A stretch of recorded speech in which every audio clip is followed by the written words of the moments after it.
The Penguin. This is a show, not a movie. Stars Colin Farrell as the titular character, the Penguin, Oswald Cobblepot. One of Batman's pretty top-tier villains, but one of the ones I think that's not really gotten a ton of respect over the years. Really interesting take on the character. I know people who are more familiar with the comics have seen this kind of depiction before, but I'm about to admit something I'm ashamed of here. I've not watched The Sopranos, but I've heard many comparisons to the arc of Tony Soprano being one that's illustrated similarly here with the Penguin. Colin Farrell needs to be given some awards for this performance in this show. He disappeared into this character on the same level as someone like Daniel Day-Lewis does with their method acting. Kristen Miliotti's portrayal of Sophia Falcone, or Gigante, and of course, who could forget relative newcomer Renzi Feliz, hope I'm pronouncing that correct, as Vic.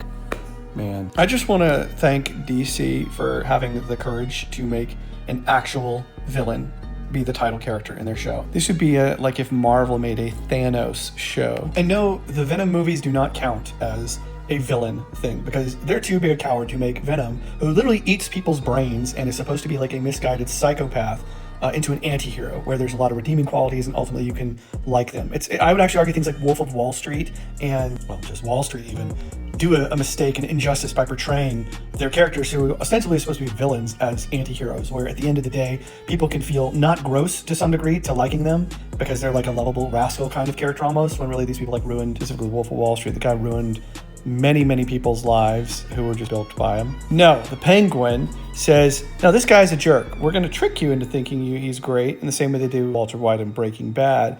But actually, here's a reminder of how terrible a person he is. And to avoid talking about spoilers, I don't want to reveal too much, but the show is phenomenal. If you've not watched it, it's a bingeable show. You should really check it out. There's not a really weak episode in the whole season, but the last episode is seriously up there with like some of the best TV I've ever watched. We're talking like, this is going to sound sacrilegious, Breaking Bad, Ozymandias level sort of stuff. Not quite to that degree, not quite Andor, One Way Out, but close. Check it out, The Penguin, Season 1.